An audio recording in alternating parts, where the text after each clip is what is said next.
And welcome into Gator Bytes on the 1010XL.com podcast network, also being simulcast on the Florida Gator 1010XL Facebook page. Today's Gator podcast is brought to you by Southeast Orthopedic Specialist, the Northeast Florida's leading orthopedic center, providing an unparalleled level of care across numerous locations in both Jacksonville and St. Augustine. That includes Riverside, Northside, the South Side, the beaches, Fleming Island, and St. John's. He is Denny Thompson. I'm the hacker, Ryan Green, along with Southeast Orthopedic Specialist, Denny. Go buy a car at George Moore Chevrolet. Have you seen the new Corvette, like the Z06? And I say new, like the last couple of years. They posted one the other day. Y'all, that thing is like, if that's your thing, that's not my thing. Yeah. I got to be up a little bit, but it looks like a Ferrari. Yeah. I imagine that's a lot of people's things. And I'm at that age where people say that's what you're supposed to do. So if like you're in my age bracket and you want to look like you're driving like a $300,000 car, there you go. They got a couple of them at George Moore. Yeah, I took a picture of one last year. Then I realized it just I'm not good enough for that car. Well, they got that, and they got a ton of other things there as well. The truck selection they have, stupid right now. You need to go by George Moore Chevrolet, see Justin Moore, hang out with the boys a little bit. It's a good time, actually. Yeah, maybe go console them a little bit. I know there's some Gator fans over there. Yeah, big Gator presence. And 5-4, losing to the previously winless in the SEC Arkansas Razorbacks. Why do you gotta say it like that? Well, because it's factual information. You and I were talking earlier. Have the Florida Gators set a college football record for the most consecutive games with 10 men on the field for a play? Because it happens every week. It happened again last week.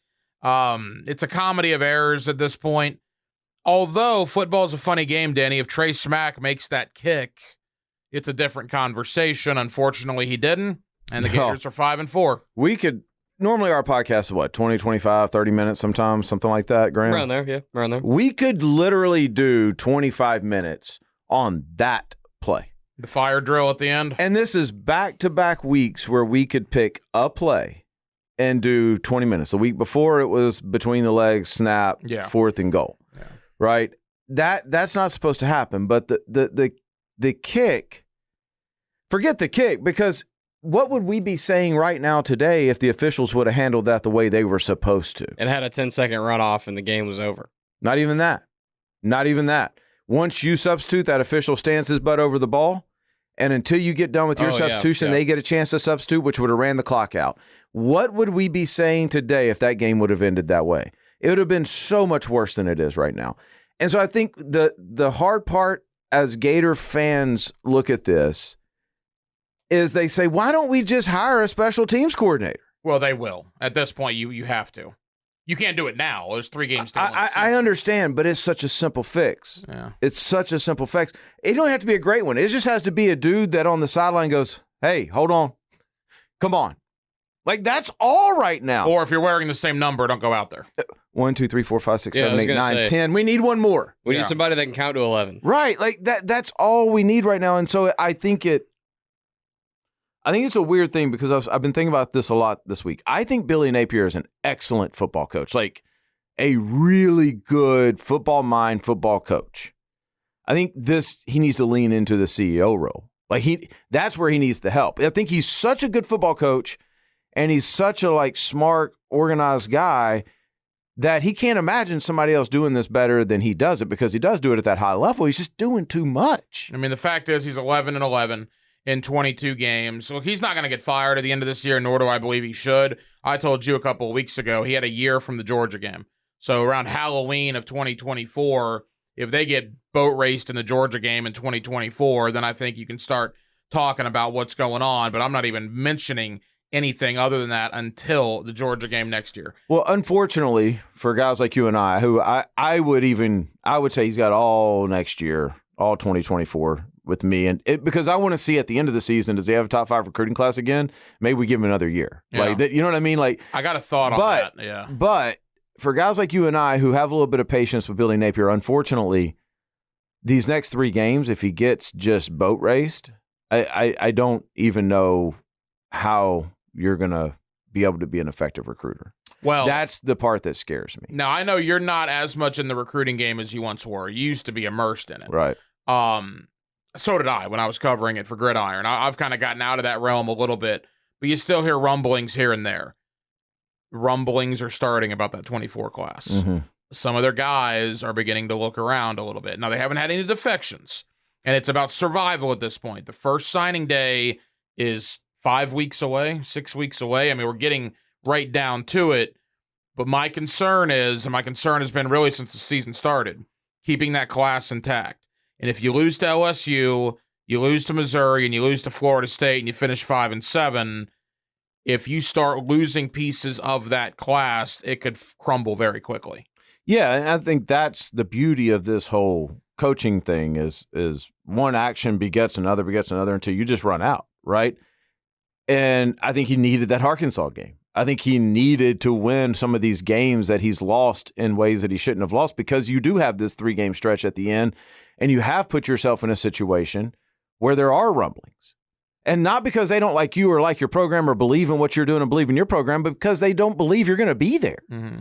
Right? And that is such a tough thing to recruit against. Which is being hammered into their heads. That's right. Call it negative recruiting, call it whatever you want. These other coaches are going to these kids that are committed to Florida. Why would you go there? Napier's not going to be there for your entire 4 years. Well, and so unfortunately, I think you're in a situation where you need to win one of these 3 and you need to play really well in the other 2. I think that's the situation that you're in right now. If you want to keep the momentum, and you may still lose 1 or 2, but if you want to keep the momentum going into the offseason, then you need to find a way. And to win, by the way, like Missouri's really good. I watched that Georgia game twice. They're really, really good. But I think for face value, the win needs to be against LSU or Florida State. Yeah, and look, does that make sense? Yeah, we'll get more into this about LSU in a second, but I do wonder mentally where both teams are going into tomorrow night. LSU has no chance of winning the West. They put their entire season on the line last week, lost to Alabama. Jaden Daniels is in concussion protocol, although it appears he's going to play. Tomorrow night's going to be a situation of maybe who wants to be there more, because Florida at 5-4 is licking their wounds. Well, Florida's always going to win that battle because they're young. Yeah. So I think they're always going to win that. Like Jaden Daniels at this point, I would be really impressed with him if he doesn't have draft prep in his head right now. Of, man, I want to be healthy for draft prep. You know what I mean? Like that's got to be somewhere buried in the back. That's why I think the SEC did Florida a horrible service by putting this thing at night. If it was at noon Baton Rouge at night compared to the day, it's completely good. If these guys are young, I want them to go through the hard things now. I want them to get all of this stuff out of the way, and let's see what they're made out of. I think Florida has way more motivation. I just think LSU is a really good football team. I think they're probably the best 3-loss team in the country. I mean, they're, especially if Jaden's playing at the level that he's been playing. So I just don't know that Florida has enough. But put them in the Lions Den, man. Let's let these young guys grow up at this point. I wish that there was a way that everybody, fans, everybody could just get on the same page and go, hey, let's settle down. And Billy's going to be here all the way through next year. Let's not even talk about this. Yeah. I wish there was that way. And then you could just see, all right, what do we have now? Let's use these next 3 weeks. Let's see what we've got, because the young guys look good, right? And then let's just build for next year. Yeah, Gator fans, again, social media is not real life. It's a very small sample size. Well, when I'm saying that, I also realize we could also get all get on the same page and fire him. Like, I understand. I'm not saying you're wrong if you want him gone. I'm just saying I don't know what the solution would be if you fired him. Like, I don't know what you think would happen. Here's the analogy I used, right? And I'm happy you brought that up, because I thought about you in a conversation we had about a month ago. So I have people coming at me on social media, and to me, they're like dogs chasing cars, right? I'm going to use the Batman analogy. They're like dogs chasing cars. You want to fire Billy Napier. Okay. Well, if you're a dog chasing a car and you catch the car, okay, and then great. What are you going to do? It's a freaking car. If you're a Gator fan that wants to fire Billy Napier, okay, you fire Billy Napier. Now what? And I got people coming to me saying, oh, you just go hire Lane Kiffin. And I'm thinking, this is not 1998. No. Ole Miss has as much money as you. Ole Miss, quite frankly, is a better football program than you right now. And why, if you're Lane Kiffin or anybody like that, would you come to Gainesville, who has a proven track record of canning coaches 2 and 3 years into their tenure? What la-la land are you living in if you think you can just fire somebody and then go hire Lane freaking Kiffin to be your head coach? Your thoughts? No, you're 100% right. I agree. I mean, the caveat will always be can you find the coach that, and when I say crazy, I mean this in a good way, the crazy coach who is driven only by a championship, and he's in a situation where he says, maybe, the only thing that matters in my world is win a national championship. That's all that matters. Maybe I can do that there that I can't do at Ole Miss, or I can't do. But I don't know that that guy exists that much anymore because there's so much money in the sport now, and recruiting has become a national thing. And it's like young guys want to play in the SEC. They don't necessarily want to play at Florida or want to play it or have to play it. They just want to play in the SEC. And Ole Miss right now is just as, I don't know, I'm going to show my age, just as cool as Florida is, right? They're not recruiting at as high of a level because they're not getting the big guys. Yeah. Right? And that's what I mean about the national championship. If you just go, man, I got to have one. I know at Florida I can go get too deep on the front seven, then maybe.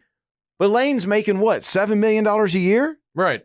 In Oxford, Mississippi? Yeah. You think this dude's got a worry in the world? He's playing the college game day game against Georgia primetime this week? Beloved in Oxford. Right. And by the way, Lane's got an unbelievable relationship with every SEC coach that exists. Like, he and Kirby are tight, right? Like, this guy is well loved. Lane's not searching for anything. So you would have to show me, you'd have to be patient. You'd have to go Eli Drinkwitz this. You'd have to go find that guy. And how do you know you don't have that guy already? Like, how do he needs another year. Yeah. At least another year. You may already have your Eli Drinkwitz. Well, it's a never-ending cycle. And again, I'm not going to blame the fan base for firing coaches. No. But the big money boosters have something to do with that. And you can 6 coaches in 20 years, and this is the situation you're in. How boring would college football be if every fan was patient? That's what makes the sport so great. There's being patient, and then there's being ridiculous. I got you. But and Gator fans are ridiculous. I agree with you. I'm just saying, like, the passion behind all this is what makes the sport and makes SEC. You know, they ain't talking about this with Boston College's coach or anybody else. It don't dominate the airways, but you're in the South. This is what happens. Well, and one thing to talk about in recruiting, too, all right? These recruits, some of them, I can tell you, have no idea who Riedel Anthony, Ike Hilliard, and Jacquez Green are. No. All right? They were not even a glimmer in their father's eye when Danny Warfel was out there. And I got news for you. These kids were 3 and 4 years old during Tebow's last year in Gainesville. If you're a 17-year-old kid in your lifetime and you've watched SEC football, what do you know about Florida? You know they're not very good. In public perception, the reality of this whole situation is Florida is Ole Miss, Arkansas, Texas A&M. They are. They have been for the last, 15 years? Every one of those teams can say, yeah, but we had that year where we went to a New Year's Six Bowl, or we had that year where we looked up when we were ranked number 3. Dan Mullen had Mississippi State ranked number 1 one time. Right? That's what Florida is right now. That's what Alabama and Georgia, and I would say LSU is not. I still think LSU is a notch above, right? It's hard to get and stay at that level that they're at. So that's what you're searching for, but the reality is you ain't there. Right. Gator fans don't want to believe they're Arkansas. No. But the reality is they are Arkansas right now. I mean, Arkansas, Kentucky, all of them are the same. That's the point. You've got Georgia, Alabama, and then you've got LSU. And Georgia, Alabama, way up here, and then LSU's a couple notches down. And then a little bit below that, just there's this clump of Florida and A&M and Arkansas. And everyone Auburn. Except Vandy, basically. Basically, that's right. I would say Mississippi State may be right now a little bit down. But they weren't with Leach, to your point. And then you've got Texas and Oklahoma coming in. Where do they fit in that? So it's hard. If it was easy, these guys wouldn't be making $9 million a year. Today's Gator Bytes podcast is brought to you by Southeast Orthopedic Specialist. For the highest quality care, you can rely on Southeast Orthopedic Specialist for any orthopedic injury or concern. You can log on to their website by going to se-ortho.com, and you can listen for Southeast Orthopedic Specialist, the good doctor, Kevin Murphy, on Thursday mornings in the 7 o'clock hour with Jeff and Dan right here on 1010XL for his weekly analysis of injuries in sports. Also, George Moore Chevrolet brings you Gator Bytes every week as well. Speaking of Gator fans, which I know they are there at George Moore Chevrolet, if you're a Gator fan, you got 3 games to go. You won 6 games last year.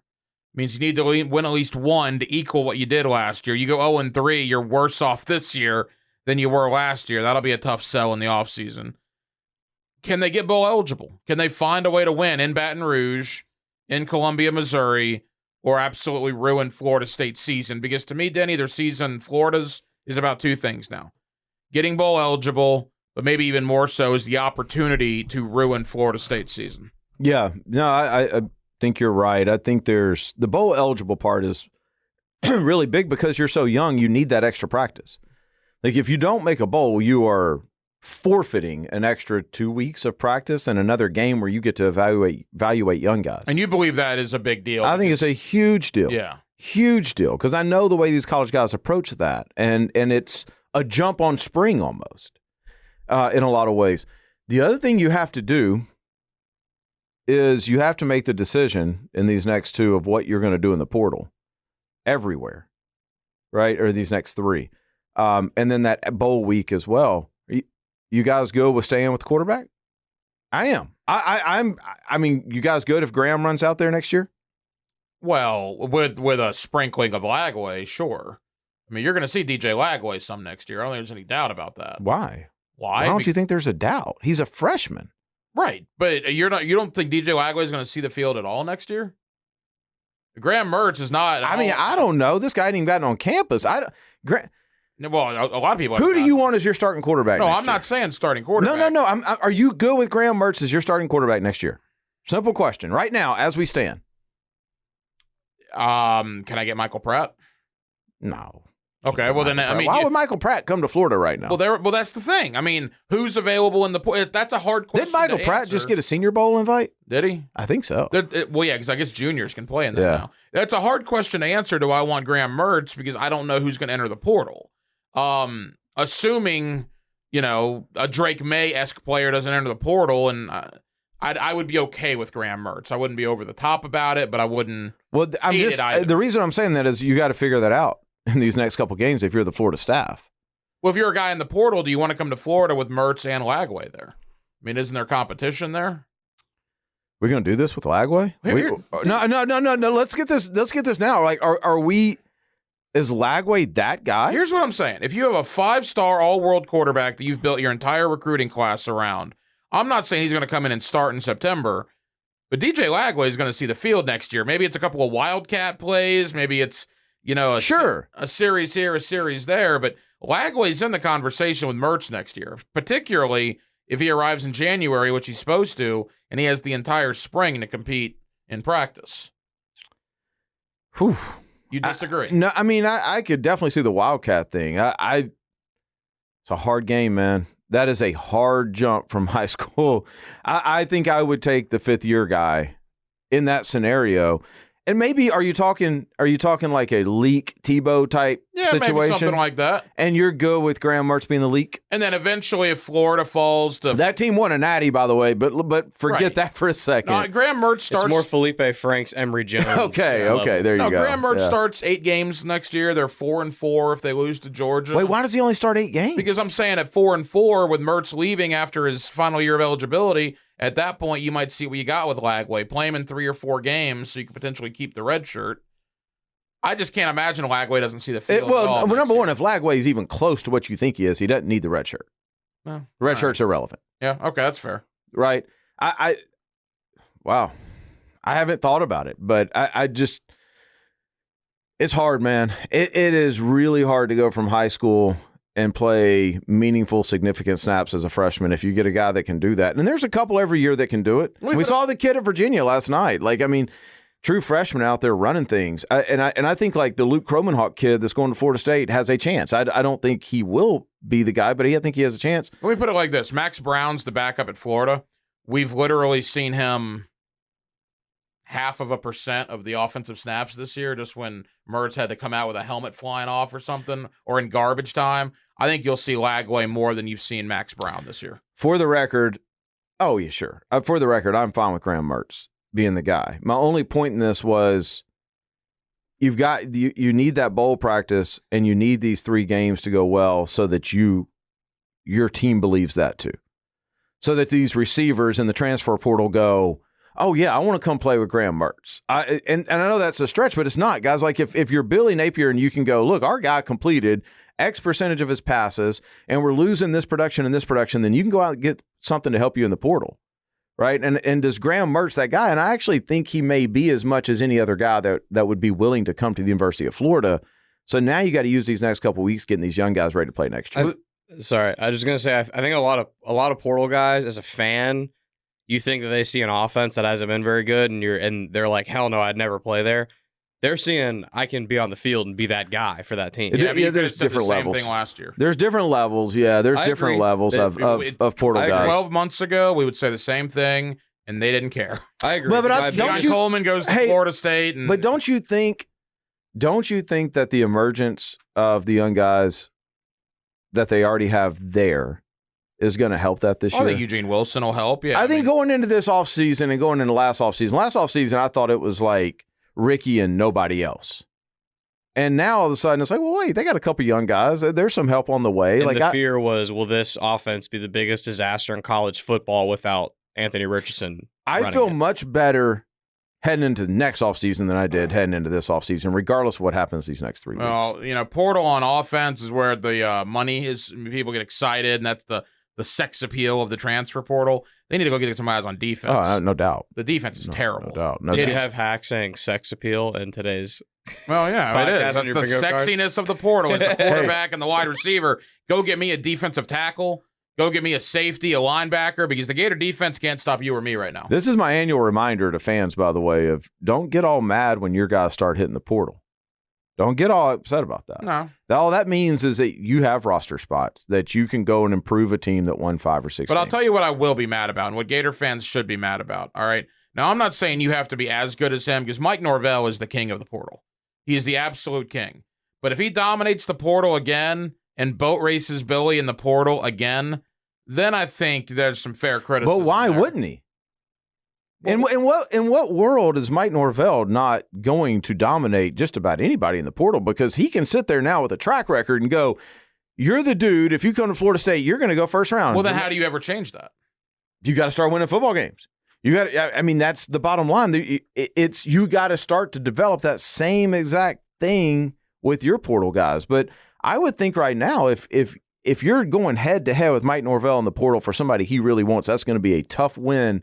Because now Jared Verse going to go first 2 rounds, probably first round. He's going to go first round. Right? Like Keon Coleman may be the second wide receiver. That's what I'm saying. Like, it's hard, man. It's hard. It's like when you compete with Georgia or Alabama for offensive linemen. Like, it's hard to go against the results that they have. That's what makes them so great. Let's put this to bed right now because I was getting people texting me and tweeting me and all that. If they lose to LSU, Missouri, and Florida State, and let's just even say they lose by 10 points or more at all 3, there's not a scenario where Billy's not back next year, correct? In your opinion? Yeah, no, there's not a scenario. I was thinking through it because these Florida boosters are crazy now. But no, he's back. All right, so they need to win 1 game to become bowl eligible. They need to win 2 games to surpass what they did last year. I think that's a pipe dream. The committee, and I want to get to the games this week in a moment, Florida State, Miami is one of them.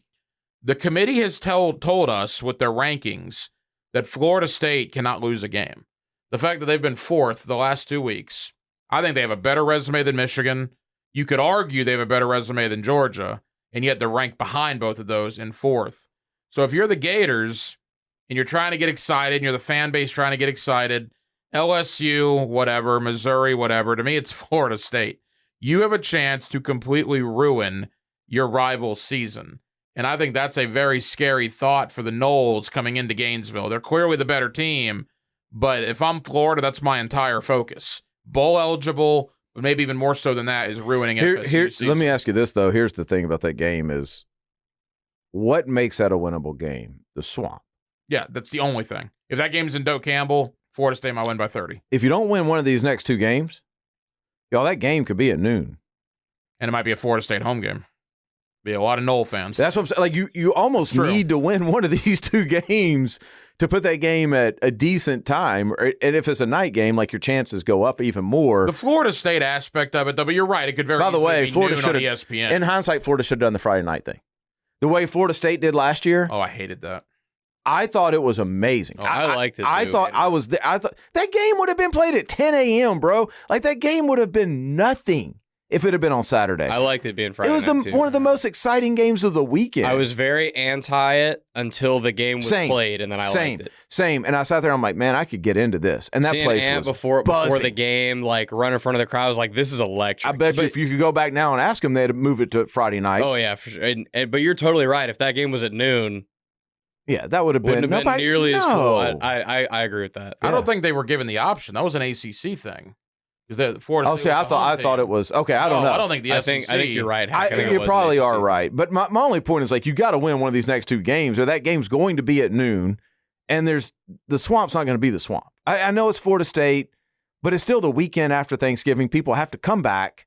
Like it's not going to be the same as if you win one of these games and get a 3:30 or 7 o'clock slot. I want to get into these games in a moment. We got to go quickly. You mentioned the portal. Are you concerned? ETN, Boardingham, any of these guys, not name Eugene Wilson. I can't imagine he will.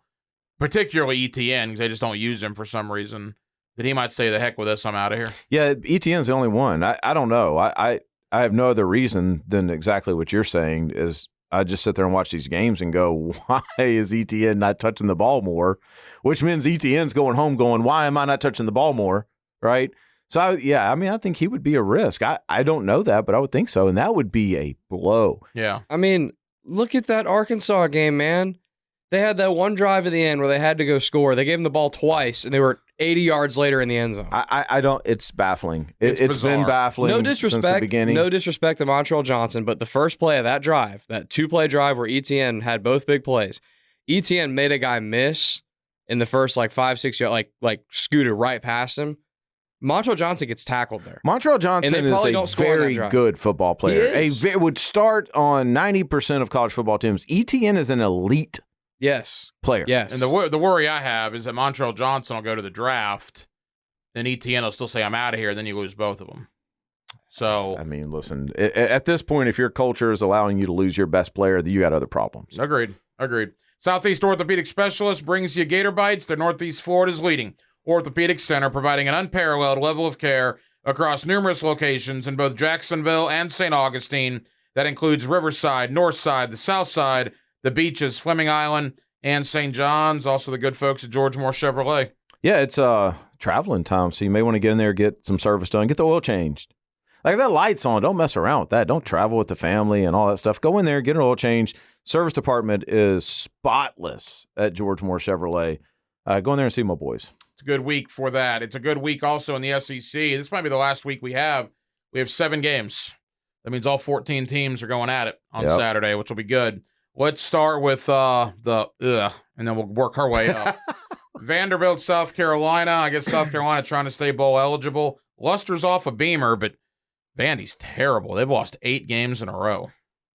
I got nothing for this game. We can move on. Well, 2-8 Vandy. I was trying to think of something, and I'm like, well, you like Spencer Rattler? He's your guy. Yeah, I've said that 10 times on this. I really have nothing for this. Where's that game at? Columbia. Oh, still got nothing. There you go. Mississippi State goes to College Station. Mississippi State at 4-5. A&M at 5-4. Surprised more hot seat talk for Jimbo isn't making the rounds. Maybe it will if they lose the next couple of games, but 5-4 for Jimbo. Yikes. It does, now that you say that, it does feel like people have just kind of settled into Jimbo, whatever he is, doesn't it? Yeah. That's what guaranteed $75 million will do to a booster. What is year 5 for him? That's bad. Yeah. How long was Taggart at Florida State? Is it year 6? Year 5 or 6 for Jimbo? Yeah, because Taggart was there 2.5, right? Or 1.5. 1.5. Jimbo's last year. What a quick fire. Jimbo's last year at Florida State was 2017. 18, yeah. So 18, yeah. This is your 6. 6. Wow. That's crazy. Boy, they saw that going differently, didn't they? It's awful. I mean, remember how excited Texas A&M was? Oh, my God. The talk of college football. Yeah. And look, they've done great in recruiting, but it hasn't translated on the field. They've been close. I mean, they were close last week against Ole Miss, but it didn't matter. Mississippi State goes in there. You can throw all the money at a program you want. If you don't have Kirby Smart, if you don't have Nick Saban, if you don't have a few of these guys, that's why these guys make so much money. I mean, Texas A&M has thrown hundreds of millions of dollars at this. Mm-hmm. Hundreds of millions. And I'm sure they love the fact that Texas and Oklahoma are joining them in the conference next year. How much money has Jameis Winston made Jimbo Fisher? Oh, gosh. A lot. I mean, probably $100 million, right? It's crazy. Yeah. Auburn goes to Arkansas. Arkansas obviously feeling pretty good. Auburn very quiet, 5-4. A nice year one for Hugh Freeze out there. I don't think so. I don't think it has been a nice year one for Hugh Freeze. I watch a lot of Auburn football because we work with Peyton Thorne and Holden Geriner. And I don't think it's what Hugh Freeze would have drawn up. They have, if you look at their schedule, a lot of those games are games they should have won, right? Like, I mean, they were heavy favorites in it. They need to finish strong. They need to finish, especially offensively, because that's what Hugh Freeze is known for. That's what he recruits for, is offense, up-tempo. We're going to go, we're going to throw, we're going to spread you out, we're going to run, and they haven't done that. The last couple of weeks, they've caught a little bit of a rhythm. So I think that these last couple of games for Auburn, which I think is, I want to say it's Arkansas, like New Mexico State, and then, of course, Alabama. And they always play Alabama well. So I think these next couple of games for Hugh Freeze is big going into portal season because that roster needs a ton of help. Arkansas needs to win out. Obviously, they beat Florida last week. Arkansas is not winning out. I would doubt it, too. Yeah. You like them tomorrow? Yeah, I kind of do at Arkansas. I mean, I think KJ looked good. KJ's a player, man. Yeah, I kind of do. Yeah, a lot of people. Are they favored? A lot of people favored? look good against the Gator defense. Arkansas is, 2-point favorite. Yeah, it's I in mean, Fayetteville. Yeah, I mean, think about that. Arkansas's got one conference win, and they're a 2-point favorite over a 5-win Auburn team. That kind of tells you what you need to know about Auburn. Here's an interesting game tomorrow, one that we're not talking a lot about because there's so many good games tomorrow. Alabama goes to the Commonwealth. They're in Lexington to play Kentucky. That's a noon kick. It's 45 degrees is the weather forecast for the Crimson Tide and the Wildcats. Does Kentucky have anything for them? No, not at all. Noon kick, 45 degrees sounds like it was made for this Alabama football team. That's fair. Yeah. It's you got Derrick Henry taking snaps, basically, right? You've got eliteness everywhere on that field, and Alabama has just reserved to the fact that this quarterback we have, this is how we win with him. I mean, that's going to be a tough game for Georgia. Georgia gets by, I guess they're in, right? Georgia's in. I think they got to beat Ole Miss. Yeah, but I mean they're in. Well, if they beat Ole Miss, that puts Alabama in, right? Yeah. That SEC championship is going to be a bloodbath. And we never saw that one coming, right? Georgia, Alabama, in the SEC championship game. That's a real shock. So no, I don't think Kentucky. I respect Kentucky. I like Kentucky, but I think they're out of their league. Well, let me tell you what CBS thinks this week. They don't think much of Ole Miss because CBS chose Tennessee, Missouri. And the reason they chose Tennessee, Missouri is they can only choose Georgia one more time. Right. So they waited for Georgia, Tennessee. So they don't think much of Missouri. Well, I wouldn't read too much into that if I'm Ole Miss because you got to think. Well, Lane Kiffin is. He's reading into everything. Well, that's Have you heard him this week? Yeah, that's cute. It's hilarious. That's cute. I mean, anybody with any common sense can go look at a schedule and can go, well, wait, Georgia's been on at 3:30 for 3 weeks in a row. They're going to be on at 3:30 against Tennessee too. Let's give them a break here. And, oh, by the way, they're going to be on at 4 2 weeks after that against Alabama. And they don't have very many night games in Athens. I love this. If I'm Lane Kiffin, I hate it because I don't want to play at night. Well, hold on. Let's get to that game in a moment. Okay. That Georgia Ole Miss. First off, Tennessee, Missouri, 13 against gotcha. 14, 2 7-2 teams. You wonder where Missouri will be after losing to Georgia. They put a lot into that Georgia game. Tennessee, people forgot about them after the loss to Florida.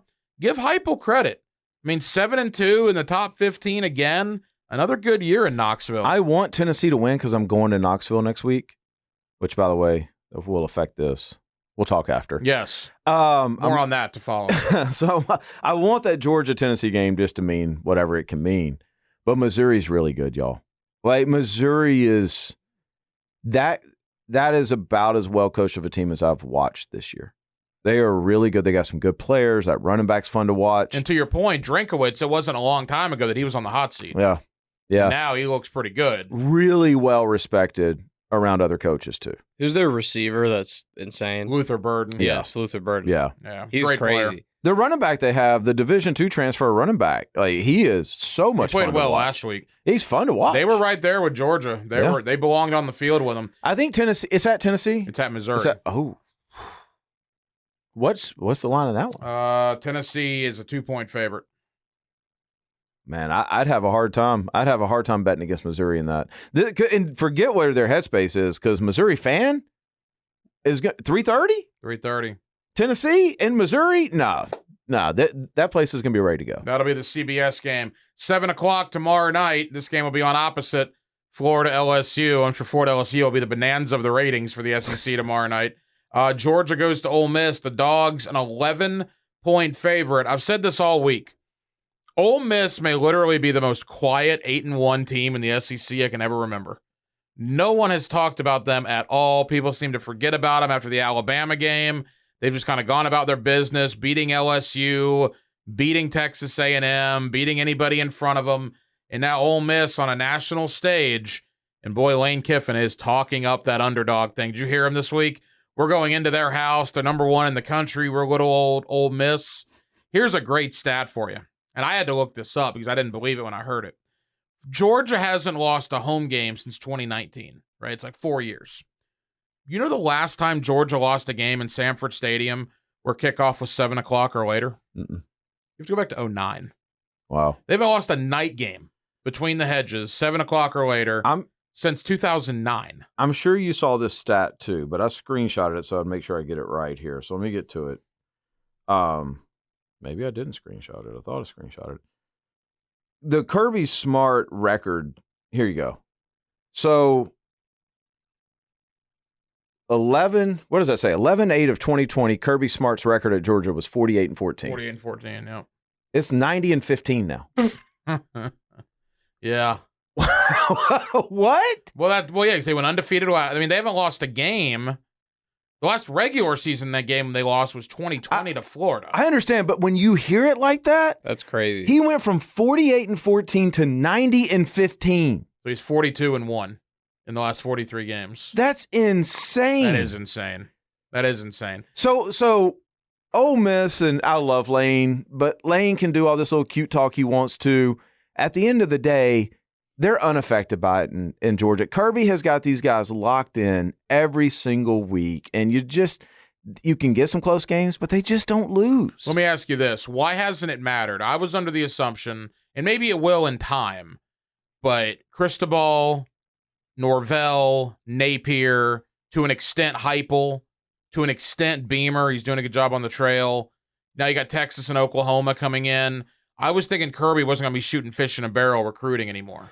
And it hasn't seemed to matter. He's still getting whoever he wants. Well, I think you need to give that time. Okay. I think that COVID year messed up college football, y'all, like in a big, big, big way. And so I think you need to give it time on a couple different aspects. I think let's look 2 years, 3 years down the road since all these guys, and that's kind of why I'm saying you need to stick with all these guys if they're recruiting at that level.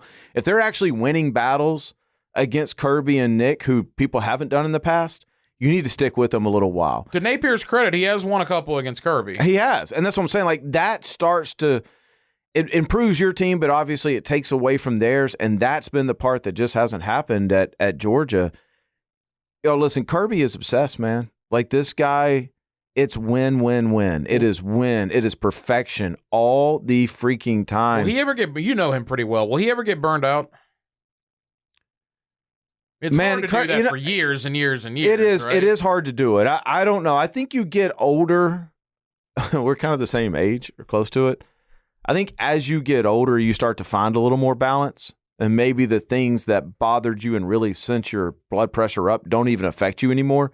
So you learn to kind of manage that. I would think he's probably consulting with Nick Saban on that. I would guess. But he is, I mean, it is, if something's not perfect, it will be the next day. So the SEC slate is absolutely terrific. Ole Miss, Georgia is the headliner. Quickly, we never do ACC, but it's Florida State, Miami. Napier's 11-11 in Gainesville. Cristobal's 11-10 in Coral Gables. Big opportunity for him. I just don't think they stay on the field with Florida State tomorrow. No, I don't either. At Doak, is that night? No, it's 3:30. 3:30. Right? Yeah, no, that'll be one of those games where once Miami makes their first mistake, it's over. There's so much pressure. Yeah, because there's so much pressure on Miami too that if you burst that bubble, is that what you're saying? Like, I mean, yes, you know how those games go. Like, it'll be a game maybe like the first quarter. It's like 3-3 or something. If I'm Florida State, I'm doing this one or two ways. Like, I think the first drive, I'm being as physical as I can, and I'm running right down their throat. And then the second drive, I'm pulling out a trick play, and we're scoring right away. Yeah. And I'm just, Let's Don't go. give him any chance. Yep. We'll see what the health is of the wide receivers. Again, they didn't play last week, Coleman and Johnny Wilson. Here's the thing about Miami. Florida fans are upset with Napier. You are. I know you're watching and listening. You are at 11-11. As you should be. You haven't heard as much about Miami, but I get the sense that's going to start happening pretty quick. Oh, I think They're basically the same guy. the only reason you haven't heard as much about Miami is because there's not as many Miami fans. Well, yeah. You talk to the Miami fans. Go talk to JJ. Go talk to Leon. In their circle, they are every bit as mad about Cristobal as Florida fans are about Napier. Who's been more disappointing through 20 games? I think Cristobal just because of the expectations he had coming in. Yeah, that's fair. 'Cause And he had a quarterback, by the way, that people were talking about was going to be a top 5 pick. Yeah, that's kind of derailed, right? Right. Tyler Van Dyke. And because you have basically the same record in a much worse conference. And the only Right. only reason that he doesn't have 11 losses is they didn't go to a bowl game last year. Right. Billy's 11-11 because they went to a bowl game. Cristobal's 11-10. They didn't go to a bowl game. And then finally, that brings us to Baton Rouge tomorrow night, Florida, LSU. To me, it's simple. The game's at night in Baton Rouge. LSU's better. If it was at the Swamp, I'd give Florida a chance. Even though I wonder the motivation for LSU, I do think that will be a factor tomorrow because they put in a lot to that Alabama game and lost. I just think talent, home field, the nighttime atmosphere, you combine all that, LSU wins the game by, I don't think it'll be a blowout. These games are normally close. I think LSU wins 31-20. Yeah, 34-23. I would go along with you on that. I think there is a lot of motivation for LSU because they got a lot of guys that'll be playing on Sundays. And these games matter. And you're playing at night in Baton Rouge against Florida. Regardless of the season, that place is going to be crazy. We've both been to a Baton Rouge, Florida game. It's just different. It's fun. They're going to be ready to go. I think this is a good test. I think it's a good opportunity for Napier to throw the young guys out there. Like I said, let's open this thing up. Let's try to win a football game. Let's not try to not lose one, right? Let's try to win one. Is it a season saver if Florida goes out there and wins? Oh, I think not a season saver, but I mean, think it is. I think it's 100% a season saver. yeah, maybe. I was trying to think of an alternate word because that seems a little too strong to say that you saved. You didn't make up for all of your mistakes. You didn't make up for all of the 10 men on the field. You didn't make up. But yeah, man, I mean, I think it at least gets you through the next 2 weeks. I mean, if you can say at the end of the year we beat Tennessee and LSU, it's pretty good. Now, again, they have another opportunity for a season saver. Missouri doesn't count, but I think Florida State would be, obviously, because you'd ruin their year. But I think you have 2 opportunities in the next 3 games to become bowl eligible and to save your season / ruin your rival season. Yeah. And to me, that's the motivation for the Gators. The entire thing is what is going to be the narrative going into the offseason. And if you can figure out some miraculous way to win one of those 2 games, the narrative is substantially better than it is if you No just doubt. get boat raced all through. No doubt. I assume you like LSU to win. Yeah, I like LSU to me win. too. My fear on this right here is that you see a Florida defense that can do nothing with this LSU offense, which is very similar to Florida State's offense. That's my fear. Like if we come out of this game and you just gave up 450 yards or 500 yards and they put up 35-40, man, you got a lot to fix in 2 weeks. You do. Missouri next and then Florida State. You'll be in Knoxville next week, so we'll figure out when to do Gator Bytes, but we'll have it at some point next week for you. Thank you to Southeast Orthopedic Specialist and to George Moore Chevrolet for bringing it to you. For Graham Marsh and Denny Thompson, I'm the hacker Ryan Green. This has been Gator Bytes, 1010XL.com and the Florida Gator 1010XL Facebook page.